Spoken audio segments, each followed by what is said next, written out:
Terima kasih masih bersama YPB Movie. Setelah alam semesta kembali damai, kehidupan polisi galaksi pun berjalan kembali seperti biasa. Jako nampak bermalas-malasan karena gak ada penjahat yang muncul. Lalu temannya mengajak Jako untuk pergi ke penjara galaksi. Mereka bertanya pada si Endut tentang radarnya yang mendeteksi sinyal mirip SOS dari kawah bekas ledakan Moro.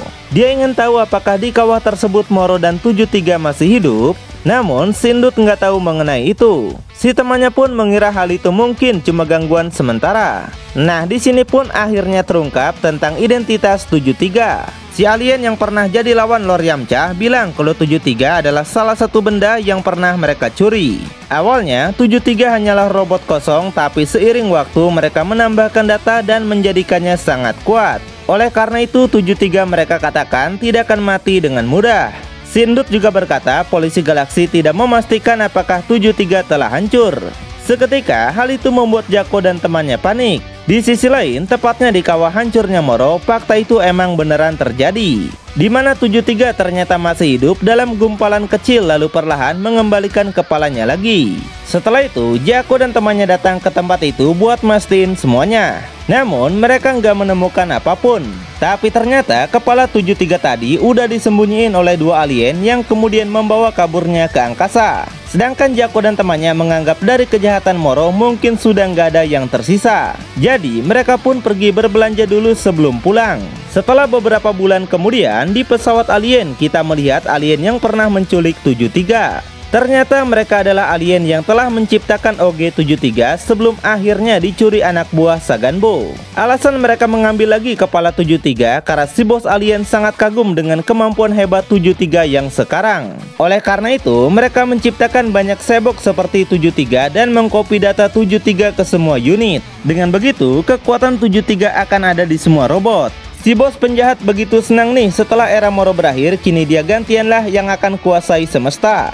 Kemudian kita pun diperlihatkan karakter baru yang bernama Granola. Dia sedang mengikuti pesawat alien tadi untuk menyusup ke dalamnya. Para alien sontak begitu panik dan berusaha melawan Granola. Tapi dalam sekejap Granola dapat melumpuhkan mereka dengan mudah. Lalu sang bos penjahat mengeluarkan prajurit terkuatnya yang udah kita sangka yaitu OG. Banyak sekali OG yang berkumpul dengan bentuk sama seperti 73. Di sini Granola sendiri ternyata mencari 73 yang asli. Dengan bantuan alat di matanya, Granola dapat mengetahui di antara mereka bukanlah 73. Jadi Granola pun langsung menghabisi mereka semua. Dalam sekejap para OG yang memiliki kekuatan 73 bisa dikalahkannya dengan mudah. Benar-benar OP banget ya orang ini. Kemudian Granola memeriksa tempat lain dan menemukan lagi banyak OG yang menghadangnya. Dia pun langsung menghancurkan lagi para OG tersebut. Lalu setelah masuk ke sebuah tempat, barulah dia menemukan OG-73 yang sebenarnya, yang saat ini berada di sebuah inkubator. Singkat waktu, Granola bermimpi tentang planetnya yang diserang oleh anak buah Frieza. Banyak dari teman-teman Granola yang terbunuh. Saat dia melihat Ojaru, Granola kaget dan terbangun di pesawatnya. Saat ini dia pun membawa 73 bersamanya dan kembali ke markasnya. Sedangkan para alien tadi nggak bisa ngejar karena Granola udah memporak-porandakan pesawat mereka. Lalu Granola berbicara dengan Oatmeal yang merupakan sebuah alat di matanya, di mana Oatmeal ini mirip seperti Jarvis di Iron Man. Granola sendiri masih dibayang-bayangi dengan masa lalu planetnya yang diserang Frieza dan nampaknya Granola sangat trauma. Oatmeal tahu bahwa Granola masih terobsesi untuk mengalahkan Frieza. Tapi yang mereka tahu Frieza telah mati beberapa tahun lalu dan belum tahu kalau dia udah dihidupin. Selain itu, Granola juga benci pada para Saiyan karena merekalah yang udah membunuh warga sebangsanya. Para Saiyan sedari dulu emang jadi bawahan Frieza dan selalu menginvasi berbagai planet. Salah satunya adalah planet sereal di mana Granola dan warganya tinggal. Karena itu, Granola sangat bertekad untuk balas dendam. Di sisi lain, Goku sendiri lagi menangkap ikan peramal, lalu Whis menyuntikkan obat tidur. Whis bilang hal itu dilakukan karena ikan ini punya penyakit insomnia, di mana dia nggak bisa tidur dalam waktu lama. Makanya Whis memberinya vitamin. Pangeran Congak aja sampai kaget. Whis bilang ikan peramal yang menderita kurang tidur adalah kabar buruk untuk masa depan. Goku pun langsung tersinggung nih karena dengan tidurnya ikan itu dia nggak bisa dapat info tentang petarung kuat yang mungkin akan muncul. Tiba-tiba Berus datang dan memarahi Goku karena Goku selalu saja bicara ingin bertarung dengan orang kuat. Tapi nyatanya Goku selalu saja berakhir kesulitan dan kemudian malah membuat Beerus juga ikut sial. Seperti contohnya saat jadi kuda-kudaan Geno ya. Kalau itu Whis pun langsung setuju. Setelah itu Goku mengajak Whis untuk berlatih lagi. Sekarang Goku dapat menjadi Ultra Instinct sesuka hati, membuat Vegeta yang lihat aja sampai kesal. Lagi-lagi dirinya di bawah Goku. Whis juga nggak menggunakan tongkatnya, sebaliknya dia menggunakan kuda-kuda untuk pertama kalinya. Goku langsung bergerak ke atas yang ternyata dia menggunakan Kage Bunshin buat ngeroyok Whis. Tapi saat memulai serangan, Whis dapat menghancurkan para Bunshin itu dengan mudah. Tiba-tiba Whis terbang ke atas dan berhasil menemukan Goku yang asli. Dia pun memberinya tendangan madun, membuat Goku sampai terpental ke tanah. Whis bilang alasan dia bisa menemukan Goku karena tubuh asli Goku selalu di udara. Dan juga trik itu adalah teknik yang pernah Whis gunakan. Jadi trik kayak gitu mah nggak bakal mempan sama Whis. Vegeta yang lagi nonton bertanya apakah Whis lagi menggunakan Ultra Instinct. Beerus menjawab semua malaikat memang selalu dalam kondisi insting. Dan saat ini meskipun mereka menggunakan Ultra Instinct, tapi nampaknya kekuatan Goku masih jauh di bawah Whis. Dengan mudahnya Goku dihempaskan ke dalam danau. Whis bilang memakai Ultra Instinct bukanlah tujuan akhir, melainkan titik awal dari kekuatan dewa. Karena Ultra Instinct memiliki tingkatan penggunaannya. Seperti contohnya Whis yang punya kendali lebih besar daripada Merus dalam menggunakan Ultra Instinct. Begitupun dengan Ultra Instinct Daishinkan yang jauh lebih kuat dari milik Whis. Jadi Goku menyimpulkan jika Ultra Instinct-nya sekarang mungkin masih di paling dasar. Whis berkata itulah perbedaan yang paling signifikan agar Goku bisa berkembang dan semangat berlatih. Nah, Goku pun jadi semangat lagi buat melampaui Ultra Instinct miliknya. Di tempat lain, Beerus bertanya pada Vegeta apakah Vegeta nggak tertarik untuk menguasai Ultra Instinct. Vegeta menjawab dia ngerasa teknik itu nggak cocok untuknya. Karena itu, Vegeta bertekad akan menyaingi Goku dengan cara lain. Beerus yang dengar itu nampak senang dan berkata apa yang Vegeta katakan itu bisa dilakukan. Karena Beerus tahu Ultra Instinct bukanlah satu-satunya teknik dewa. Ngedengar itu, Pangeran Congak jadi kaget. Beerus menjelaskan kalau Ultra Instinct adalah teknik khas yang dimiliki oleh para malaikat. Sedangkan para dewa kehancuran menggunakan teknik lain yang sama kuatnya.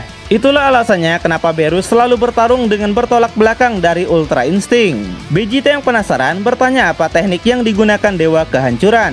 Tapi Beerus nggak mau menjawabnya karena melatih orang lain nggak ada di daftar pekerjaannya. Lalu Beerus pergi untuk berlatih sendiri. Dia juga membiarkan Vegeta untuk menonton dan meniru apa yang dia lakukan.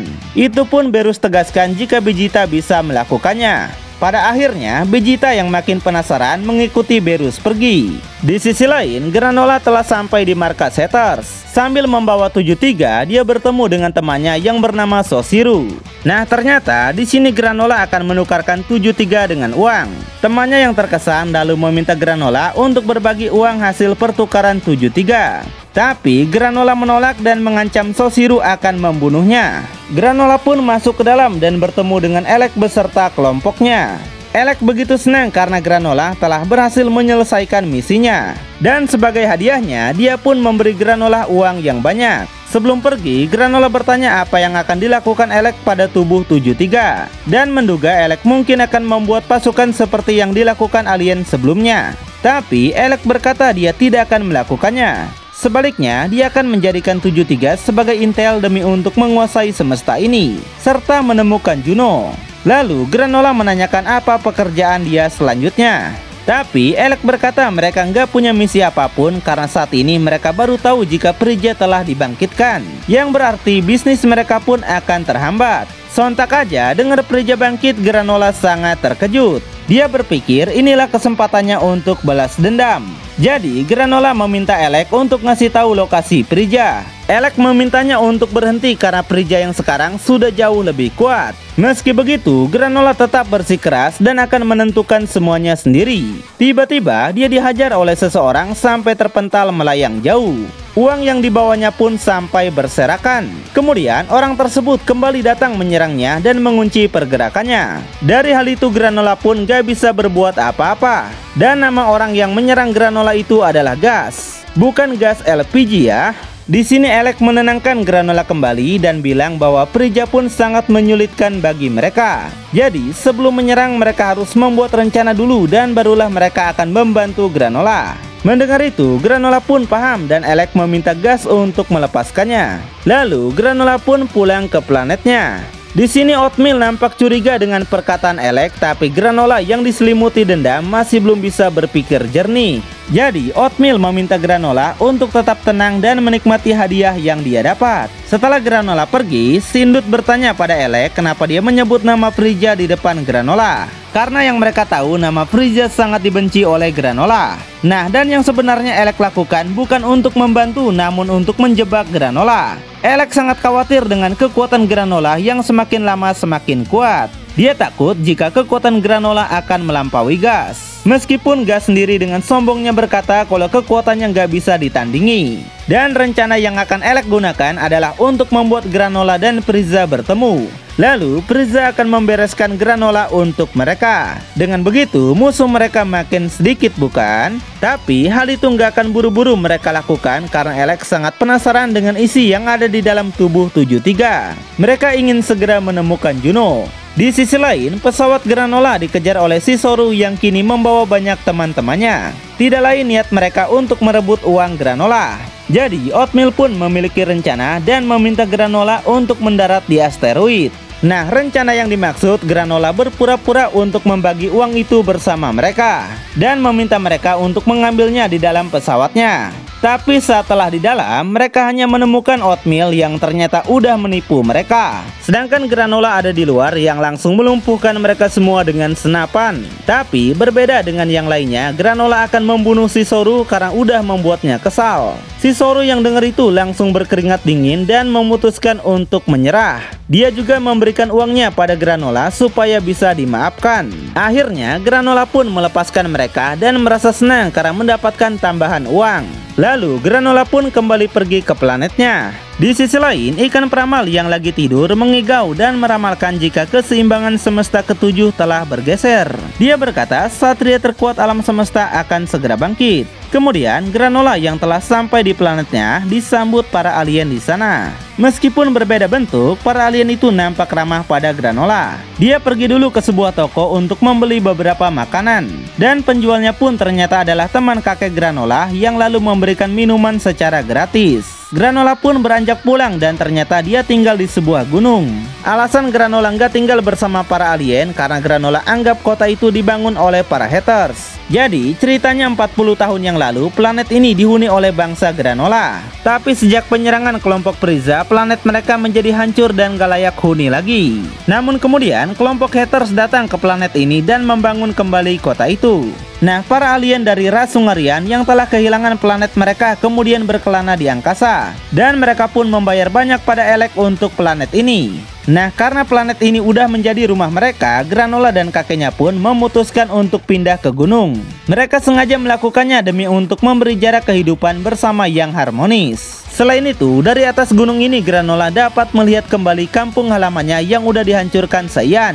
Dengan begitu, dia tidak akan pernah lupa bagaimana para Saiyan memporak-porandakan tempat mereka. Di sisi lain, Beerus juga bertanya pada Vegeta berapa banyak planet yang udah dihancurin bangsa Saiyan. Vegeta nggak tahu karena bertarung adalah satu-satunya jalan hidup bangsanya. Jadi, mereka nggak menghitung dengan banyaknya dosa yang mereka lakukan. Ngedengar kata dosa dari mulut Vegeta, Beerus nampak begitu ilfil.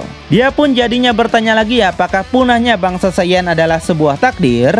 Ya, Vegeta pun menjawab demikian. Sontak aja, Beerus menjadi kesal dan langsung mengarahkan tangannya ke belakang. Dalam sekejap, sebuah planet langsung dihancurkannya. Kedahsyatan ledakan itu sampai membuat Goku aja menghentikan latihannya. Begitu juga ikan peramal yang sontak terbangun sampai loncat ke tanah. Beruntungnya, dia masih bisa kembali ke dalam gelasnya dan gak sampai mati ya. Whis jadi kesal pada Beerus karena jika dia terus menghancurkan planet maka tanpa sadar mereka bisa kehabisan planet. Sedangkan Goku sangat kagum atas kekuatan Beerus. Setelah itu, Beerus kembali mencengkeram wajah Vegeta ke tanah sambil memberinya ceramah. Beerus bilang selagi masih ada keraguan yang memberatkan jiwa Vegeta, maka kekuatan ini gak akan pernah Vegeta miliki. Selain itu, ngerasa bersalah atas dosa yang dilakukan bangsa Saiyan, menurutnya itu sangat egois. Lalu, Beerus melempar Vegeta dengan keras. Kemudian, Beerus membongkar sebuah fakta jika dia adalah orang yang menyuruh Frieza untuk menghancurkan planet Saiyan.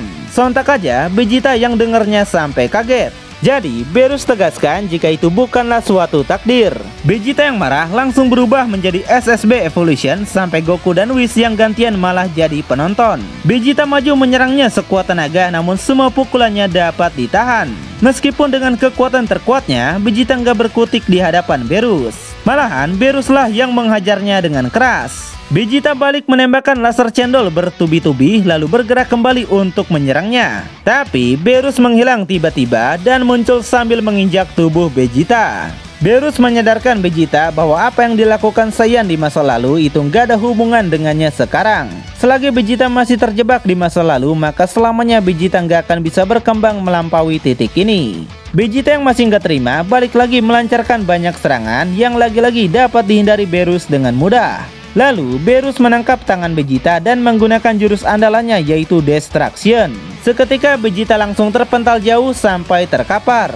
Goku ngerasa begitu senang setelah melihat jurus Beerus karena dulu dia juga sempat menirunya namun gak berhasil. Whis berkata jika jurus itu masih memiliki kekuatan yang besar meskipun Beerus udah mengaturnya supaya cuma armor Vegeta yang hancur. Dan Whis menegaskan jurus yang dimiliki Beerus bukanlah hal yang mudah dikuasai.